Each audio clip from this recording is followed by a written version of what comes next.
Ça se bouscule sur le petit stand de Geeksphone, un petit fabricant, et la raison est simple, hein, c'est ça, c'est le Black Phone, le téléphone baptisé anti-NSA. En réalité, c'est pour ceux qui sont un petit peu parano sur leur vie privée, et puis surtout ceux qui veulent pas être fliqués. On va découvrir les spécificités de ce Black Phone. En réalité, c'est du software.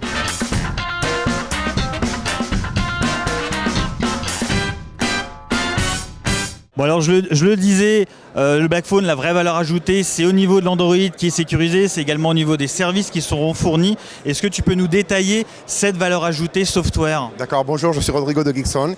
L'idée du Black Phone est de faire un smartphone basé sur la privacité, rendre aux utilisateurs le droit à la vie privée des communications.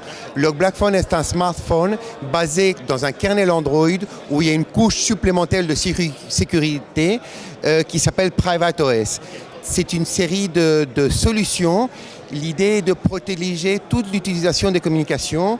Ça passe par un VPN, ça passe par une navigation sans cookies, ça passe par une communication cryptée. En fait, tout ce qui sort, tout ce qui rentre du téléphone, que ce soit les SMS, les mails, la navigation web, tout ça, c'est sécurisé, c'est crypté grâce à une solution dédiée. Alors, est-ce que tu peux justement nous expliquer cette solution? Je crois qu'il y a une licence de 2 ans pour utiliser cette solution. D'accord. Alors, évidemment, Black Phone est une joint venture entre 2 sociétés.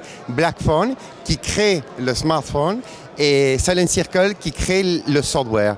Black Phone inclut une licence de Silent Circle pour 2 ans, et en plus, nous offrons 3 licences qui peuvent être utilisées dans n'importe quel smartphone basé en iOS ou basé en Android. C'est-à-dire que toutes les communications, depuis le Black Phone à un autre Black Phone ou à un Android ou un iOS, sont sécurisées par des clés dynamiques qui sont créées à chaque communication. C'est-à-dire que toutes ces communications sont complètement protégées.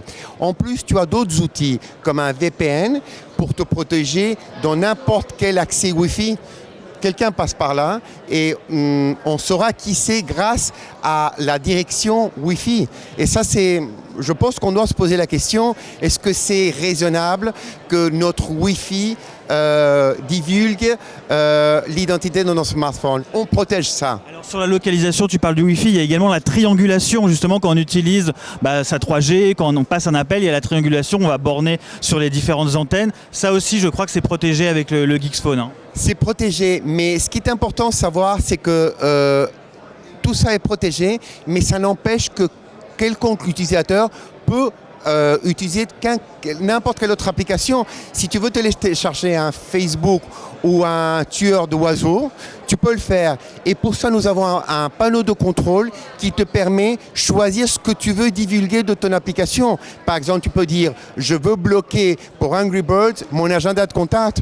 Je veux qu'Angry Birds n'ait pas de relation avec le réseau en Wi-Fi ou en 3G. Je veux que certaines applications n'aient pas accès à mon agenda ou à la caméra ou au GPS. » Tout ça, c'est l'utilisateur qui choisit. Bon, donc avec Geeksphone, on a la main sur sa vie numérique. Ouais, on n'a pas beaucoup parlé des specs, hein. C'est un quad-core, 2 GHz, il y a 2 Go de RAM. C'est un écran de 4,7 pouces en résolution HD 720. Encore une fois, l'idée, le principal, c'est pas là. C'est vraiment sur la solution software, sur cet Android, avec justement crypté toutes les solutions Silent qui sont avec la licence de 2 ans. Ce terminal, on l'a dit, sera disponible autour des 460 €, courant juin. Les préventes, elles commencent maintenant.